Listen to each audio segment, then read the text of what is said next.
አርብ ላይ የታረደው እውነተኛውን በግ ኢየሱስ ክርስቶስ አይደለም የሰውን አይምሮ ረቂቃን መላእክትን እንኳን አስደምሟል። ቸርነቱ ቢበዛም ይህን ያህል ትዕግስት ግን ለምን ብለውም አምላካቸውን ተከራክረውታል። ሰይፋቸውም መዘዋል። በርግጥ እርሱ ታሞ ሞቶ ፍጥረቱን አዳነ፣ ሞትንም ድል ነሳ። ሰው የሆነ አምላክ ነውና እንዳለን ቅዱስ አትናቴዎስ እስክንድርያ ጌታችን መድኃኒታችን ኢየሱስ ክርስቶስ በእርግጥም አዎን የተቸነከረው ጎድኑን እኛን ፈውሶናል። አዎን በስቃይ ያቃተተው ድምጹን ምህረትን አድሎናል። አዎን በመልዕልተ መስቀል ተሰቅሎ ቅድስት ነፍሱ በሲኦል የነበሩትን ነፍሳት ማርኮ ወስዷል። አዎን በመስቀል የተከፈለልንን ዋጋ እኛን ገዝቶናል። አዎን ሞትንም ድል አድርጎ በትንሣኤው መነሳትን ለግሶናል። የጌታችን ስቅለት ለኛ ደስታችን ነው። ለምን ከስራት የተፈታንበት እሱ ታስሮ እኛን ፈታን። የሚገርም ነው። ማን ነው ታስሮ እሱ ሌላውን የሚፈታ? እሱ ታሞ ነው እኛን ያዳነን ማለት ነው። የኛን ህመም ወስዶ የሱን ጤና ሰጠን ማለት ነው። የሱን ህይወት ሰጥቶ የኛን ሞት ወሰደ። መፍቀሬ ሰብ አቅረበና ሀቤሁ ዘዚያነ ሞተ ነሳ ወንቲያው ህይወት ዋበነ ይላል ቅዱስ ኤፍሬም። ሰውን የሚወድ እሱ ወደሱ አቀረበን፣ የኛን ሞት ወስዶ የሱን ህይወት ሰጠን ይላል እና ቀራንዮን ስናስብ ቀላል አይደለም። ጌታ እግዚአብሔር አንደያ ልጁን ኢየሱስ ክርስቶስን ለኔና ለናንተ ለዓለም ለሰው ልጆች በሙሉ ያቀረበበት የሰጠበት ሰዓት ነው። በዚህ ጊዜ በመላው ዓለም የኢየሱስ ክርስቶስ መከራ በማሰብ ነጩም ጥቁሩ ሁሉም የሰው ልጆች በሙሉ ማለት ይቻላል በዚህ በዓል ላይ ተገኝተው ከዚያ ከጲላጦስ አደባባይ ፕሮቶሪዮን ከሚባለው ግቢ ወይም ሊቶስትራ ከሚባለው ግቢ ወይም ገበታ የሚባል ስፍራ ነው። እዚያ አደባባይ ጀምሮ በሙሉ እስከዚህ ድረስ ያለው የከፈለውን መከራ እስከ ጎልጎታ የደረሰውን ነገር በሙሉ የሰው ልጆች በአጠቃላይ ኢየሱስ ክርስቶስ የተቀበለውን መከራ በ14ቱ መንገድ ላይ እያንዳንዱ ከአውደ ጲላጦስ ጀምሮ እስከዚህ ድረስ ያለውን ስርዓት በሚገባ ኢትዮጵያውያን በስርዓት ደረጃ እየተመለከቱት እየጎበኙት ነው፣ እየጸለዩ ነው። ዕለተ ዓርብ ሆይ ገና ሳይነጋልሽ ከቄሳር ቤት ጀምሮ የፈጠረሽ ጌታ ሲንገላታብሽ እንዴት ሰኞ ልሁን አላልሽ? ፀሐይ፣ ጨረቃ፣ ከዋክብት የአምላካችን እርቃን አናሳይም ብለው ብርሃናቸው ከልክለዋል። አንቺስ ልብሱን ሲገፈፍ ዕጣ ሲጣጣሉበት እርቃኑን ሲሰቅሉት እያየሽ ምን ተሰማሽ? ቀንሽም ቀንና ሌሊት ሆኖ ሲከፈል ምን አልሽ? እንዲያው እንጠይቅሽ የእጁ ጥበብ በእጁ የተፈጠርሽ ዓርብ ሆይ ክርስቶስ ባንቺ ጊዜ ሲሰቀልብሽስ የቀን ጎደሎ መስሎ አልታየሽም ነበር? ኦሆ ለካስ በሚገባ መከራ ይቀበል ዘንድ በፈቃዱ ስጋውን ለሕማም ሰጠ። የሞትን ዘንድ በቀኖች ቁስልን መታመምን በግርፋት በማዘን በመተከዝ መታመምን ገንዘብ አደረገ። በሕማሙ የሕማምን ኃይል ይሽር ዘንድ ከኛም ፈጽሞ ያጠፋ ዘንድ የሰው ባህሪ ተይዞባት የነበረች ኃጢአትንም ያጠፋ ዘንድ በዚህ ሥራም ያድነን ዘንድ ይህን ሁሉ መከራ ተቀበለ ብሎ የእስክንድሪያው ሊቀ ጳጳስ አባ ዮሐንስ ይጻፈው ያጽናናናል። እንግዲህ ፈያታዊ ዘይማን የተጠቀመባት ሰዓቱ አጭር ናት። ከ6 ሰዓት እስከ 9 ሰዓት ጥቂት ሰዓት ነው ከጌታ ጋር የቆየው። ያን ጊዜ ያችን ሰዓት ተጠቀመባት። ስለዚህ በዓለም ያላችሁ ክርስቲያኖች ይህን ሚዲያ የምትከታተሉ ልጆቻችን በጥቂቷ ጊዜያችን ከተጠቀምን እግዚአብሔርን እናገኘዋለን። እሱ ያለው እንደውም በመንግስት በመጣህ ጊዜ አስበኝ። ምክንያቱም በጌታ ስቅለት ጊዜ ታምራት ሲሰሩ አየ። ፀሐይ ስትጨልቅ ስትጨልም፣ ጨረቃ ከዋክብት እንደዚሁ ብርሃናቸውን ሲከለክሉ አይቶ ይሄን ታምር አይቶ በጌታው አመነ። አቤቱ በመጣህ ጊዜ በመንግስት አስበኝ አለው። ጌታ ደግሞ ዛሬ ከኔ ጋር ነህ አለው። በዚህ ምክንያት ያ ዘመኑን በሙሉ በሰው ደም ይታጠብ የነበረው ወንበዴ ማንም ያልገባበትን ገነት አብርሃም፣ ይስሐቅ፣ ያዕቆብ ያልገቡበትን ያንን ገነት ቀድሞ ከሁሉም ቀድሞ ገብቷል ማለት ነው። ጌታ መድኃኔዓለም ኢየሱስ ክርስቶስ በዚህ ዕለት አንደኛ ሁለቱ ፍርድ ቤቶች ናቸው የፈረዱበት። መንፈሳዊ ፍርድ ቤት የሚባል አለ፣ የአይሁድ ፍርድ ቤት ነው። በዚያ በኩል የሚያስፈልገውን ሐሰተኛ ዳኛ፣ ሐሰተኛ ምስክር፣ ሐሰተኛ ጠበቃ አቋቁመው የሐሰት ቃልም ጭምር አዘጋጅተው ይህን ብሏን ይህን አድርጓን ብለው መድኃኒት ክርስቶስን በሐሰት ወንጅለው የፈረዱበት አንደኛው ፍርድ ቤት የአይሁድ ፍርድ ቤት ነው። ያ መንፈሳዊ ፍርድ ቤት ነው። ሌላው ስጋዊው ፍርድ ቤት ነው። ያ ስጋዊው ፍርድ ቤት በፕሮቶሪዮን የጲላጦስ አደባባይ ላይ 40 የተገረፈ ወይም 41 የተገረፈ ከዚያ በላይ አይሰቀልም። የተሰቀለ ደግሞ እንዲሰቀል የተፈረደበት ደግሞ አይገረፍም። በጌታችን በመድኃኒታችን በኢየሱስ ክርስቶስ ላይ ግን ፍርድ ቤቶቹ ሁለቱም ፍርድ ቤቶች የአይሁድ ፍርድ ቤትም የሮማውያን ፍርድ ቤትም በኢየሱስ ክርስቶስ ላይ የሞት አዋጅ ማወጃቸው መፍረዳቸው ሳይቀር አስገርፈው አሁን ስጋው አልቆ አጥንቱ እስኪታይ ድረስ በእኛ መካከል የሆነውን ነገር በአጠቃላይ የተመለከትንበት ስለኛ ብሎ አጥንቱ እስኪታይ ድረስ መከራ ስለኛ የተቀበለበትን እየተመለከት በእውነት እያሰብን እያለቀስን የምንጓዝበት የምናስብበት ነው። አበው በሃይማኖታቸው ላይ እንደጻፉት በፈጠራቸው እጆች መከራን ተቀበለ። በስጋ የታመመ እግዚአብሔር ቃል ነው። መለኮትን ግን በባህሪው ሕማም አያገኘውም። ቃል በመስቀል ላይ በችንካር ተቸነከረ። ቃል በፈቃዱ መከራ ተቀበለ፣ ስጋም አልተለየም። ቃል ስጋውን በመከራ አልተወም፣ በሲኦልም ካለች ነፍሱ አልተለየም። ከነፍስ ከስጋ በአንድነት ነበር እንጂ። የጌታችን ስቅለት ለኛ ደስታችን ነው። ለምን ከስራት የተፈታንበት እሱ ታስሮ እኛን ፈታን። የሚገርም ነው። ማን ነው ታስሮ እሱ ሌላውን የሚፈታ? እሱ ታሞ ነው እኛን ያዳነን ማለት ነው። የኛን ህመም ወስዶ የሱን ጤና ሰጠን ማለት ነው። የሱን ህይወት ሰጥቶ የኛን ሞት ወሰደ። መፍቀሬ ሰብ አቅረበና ሀቤሁ ዘዚያነ ሞተ ነሳ ወንቲያው ህይወት ወሀበነ ይላል ቅዱስ ኤፍሬም። ሰውን የሚወድ እሱ ወደ እሱ አቀረበን፣ የኛን ሞት ወስዶ የሱን ህይወት ሰጠን ይላል ጌታ። ብዙ መከራ ለሰው ልጆች የከፈለውን ዋጋ የህይወት ዋጋ ዓለም ምናልባት ቢወደን ገንዘብ ይሰጠናል፣ ስልጣን ይሰጠናል፣ ዝና ስም ሊሰጠን ይችላል።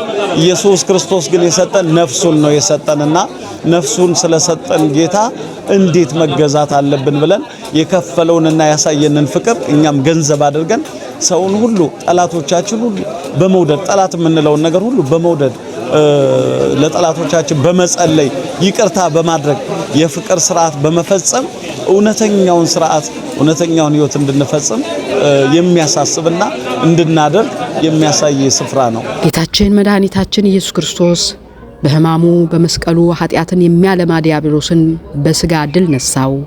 ጭንቅ ባለበት ቦታ ማኖረው። በሞቱ ድል ተነሳ። በሞቱ የመርገም ቁራኝነት ጠፋ። የዲያብሎስ መንግስትም ተገፈፈ። ከዚህም በኋላ ሰልጥኖ አይኖርም። ምስጋና ይሁን አንድ አምላክ ለሚሆን ለአብ ለወልድ ለመንፈስ ቅዱስ ዛሬም ዘወትርም ለዘላለሙ አሜን።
ሞተ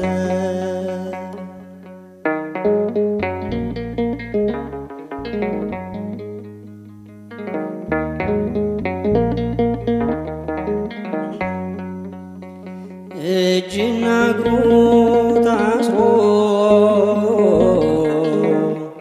ሄደ አደባባይ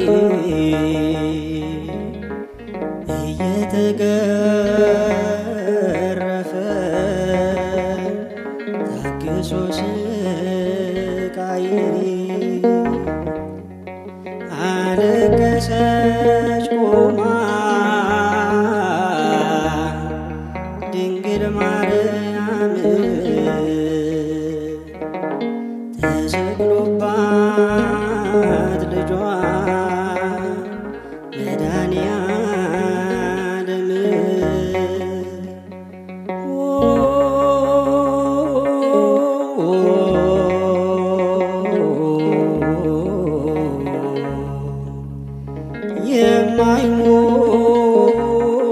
የማይሞተው ሞተ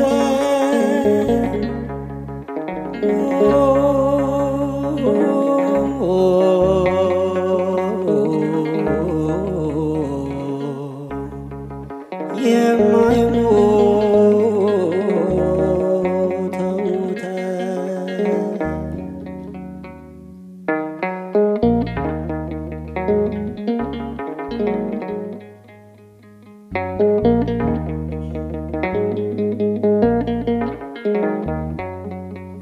በአይሁድ አደባባይ ፍርድ ተንጋደደ ወንበዴ ተለቆ ንጹሕ ሰው ታረደ የማይሞተው ሞተ ለሰው ፍቅር ብሎ ባለ ቀራንዮ መስቀል ላይ ተሰቅሎ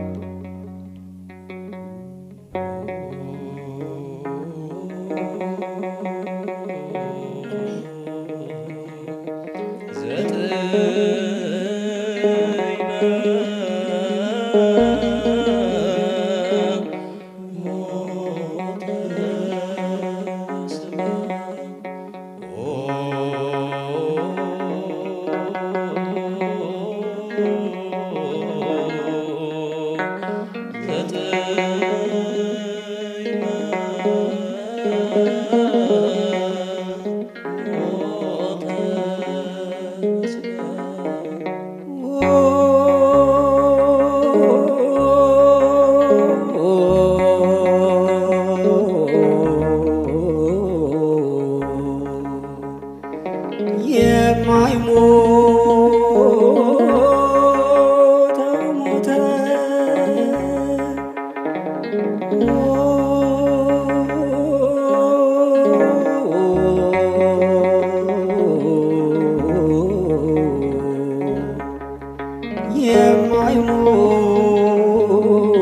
የማይሞተው ሞተ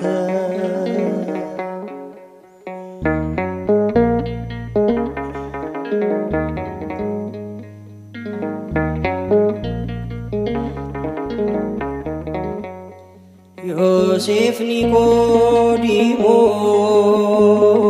ኒቆዲሞስ ሥጋውን ለመኑ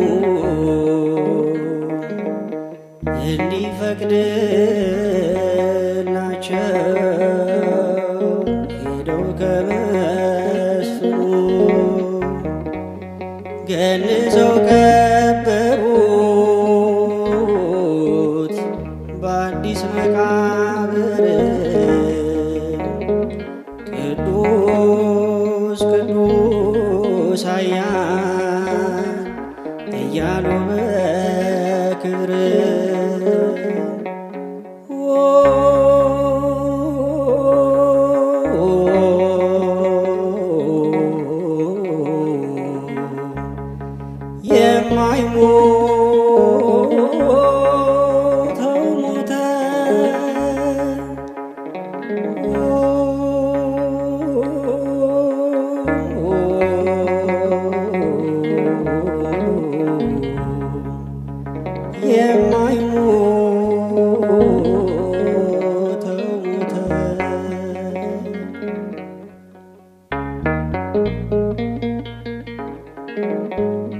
ነው።